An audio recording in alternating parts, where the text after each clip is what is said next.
Coming up, we'll be on location at the Maryland Oral Surgery Group in Upper Marlboro, Maryland, discussing the latest advances in dental implants and how they can replace your missing teeth and restore your dental health so you can smile and enjoy the foods you've always desired with one of this area's top oral surgeons, Dr. Sharon Russell. Dr. Russell has been recognized as a top oral surgeon by Washingtonian Magazine. Welcome, Dr. Russell, to the Top Doctors Interviews program.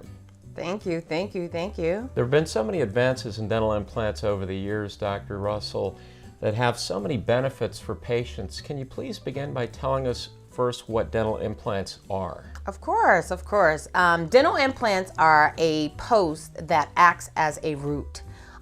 They can be made of titanium, they can be made of zirconium, and there's other types of metals that can be used. But pretty much it acts as the root. It is surgically placed by an oral surgeon or a general dentist, and that is the foundation for which a crown will be placed upon. Dental implants can help so many people. There are many people that are missing teeth or have cracked teeth. Can you tell us just how prevalent the problem is, Dr. Russell? Yes, of course. In the United States of America, more than 156 million people are missing at least one tooth. For people that don't have all of their teeth, there are at least 30 million Americans that are missing the entire arch in one jaw, okay? So that's either the top or the bottom. But the funny thing about it is that less than 10% of our population has implants. Wow, that's a lot more people than I would have imagined. What types of problems do dental implants address? The number one problem that dental implants address is bone support, okay? For every tooth that you lose, for every implant you don't get, you're going to lose bone, okay? And you can see the manifestations of that in a person who's lost all of their teeth mainly. But that process happens for every single tooth that you lose. When a person takes out their dentures, their entire face just shrinks. It's flat, it's, it looks very collapsed. All right, and that's because there's no support. So dental implants help to restore that support by allowing the bone to maturate around the dental implants. The other thing that implants help to address is aesthetics. If you're missing a tooth, that's going to affect your confidence. It's going to affect how you want to smile. So it helps to reestablish that. And in terms of functionality, it also helps us to masticate and chew our food like our own natural teeth. And what are the benefits of dental implants compared to more traditional options that are available? Dental implants have a 98% success rate, so that's first off, versus other tooth replacements with crowns or bridges. They have less than a 50% success rate over time. So if you look at the average cost saving, up front, they're more expensive than those alternative options, but it's going to benefit you more financially in the long term. In terms of implants, they can last a lifetime. Compared to other replacement options, they have an average lifetime of about 8 to 10 years. So of course we know based off those facts and just throwing those numbers, which one is going to be more of a lifetime option. So it's basically like getting your teeth back in a way. Oh, it's definitely like getting your teeth back, for sure. Like I said, the best tooth replacement option after you lose your own natural tooth would be an implant. And it functions just like your own natural tooth. So for every bite, as I previously stated, the bone turns over. So it feels those forces inside the bone and it knows to stimulate more bone. Versus if you have a bridge, there's nothing inside of the bone. If you have a denture or partial, there's nothing inside of the bone to kind of communicate with the bone to say, hey, I need to make more bone. So there's an actual acceleration of bone loss with dentures and partials because nothing is inside of the bone. And who's a good candidate to get dental implants? To be a candidate for dental implants, you first, there's an age kind of restriction on that. So you need someone who's at least 18 years of age or someone whose growth has stopped. Because if you're in a growth phase and you have an implant placed, the implant will be submerged. Okay, so your jaw is going to continue to grow, but the implant's not going to move. So we want adults to have implants. Also, you want to make sure the individual is healthy systemically. Mild systemic diseases are fine, and well control, for example, diabetics. A lot of people think that diabetics or cancer patients cannot get implants, but that's false as long as their disease state is controlled. People with mild autoimmune conditions are also candidates. And then we want to make sure that there's no infection. So anyone who has a lot of infection inside of their mouth or has a lot of carious teeth and things like that, or poor oral health, those issues have to be addressed first. So we want to make sure that the periodontium and the oral health is healthy.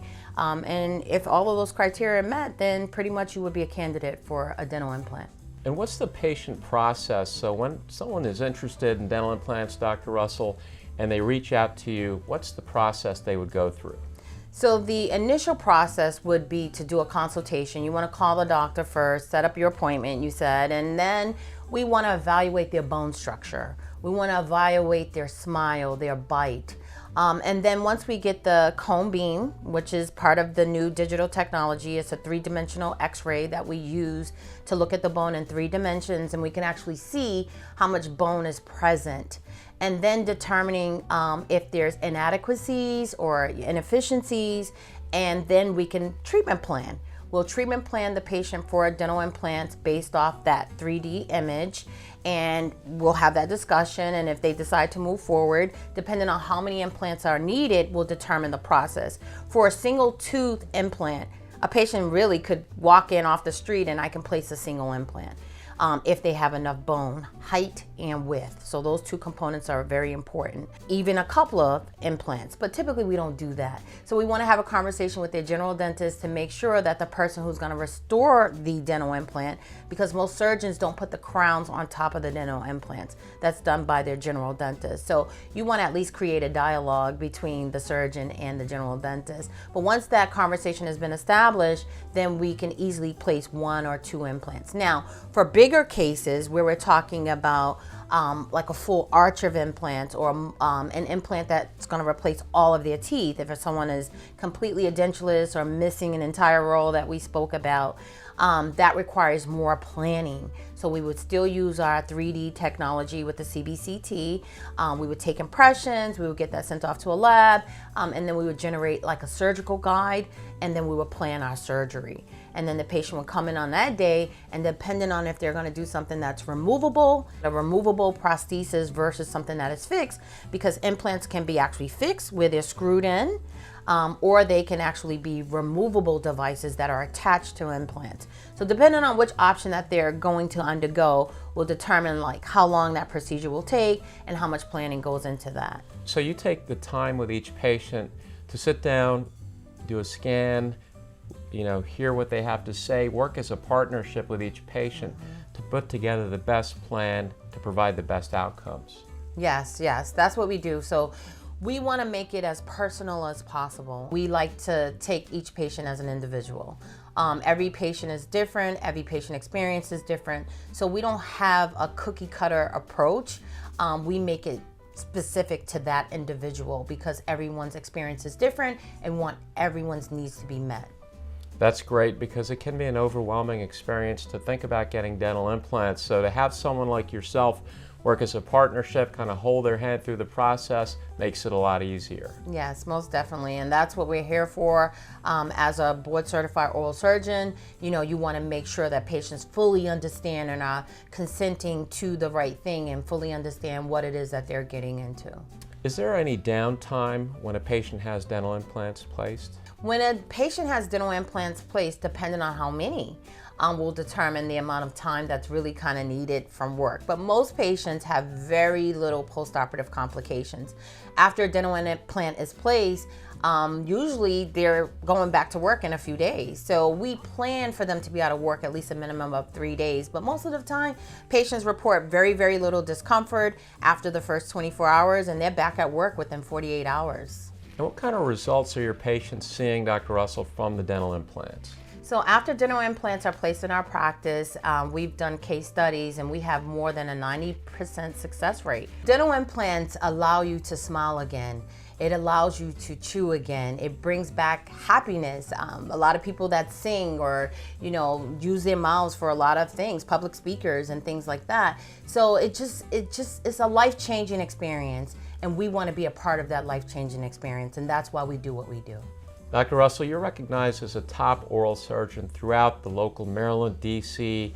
region. You've been recognized by Washingtonian as a top dentist, top oral surgeon.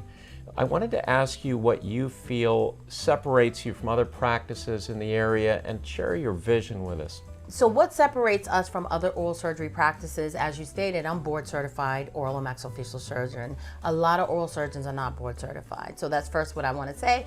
And then we're one of the only oral surgery practices in Prince George's County to offer a spa-like environment with scents of lavender. We have waterfalls, we have candles lit. So we try to provide a nice, tranquil environment to soothe any angst before patients are treated.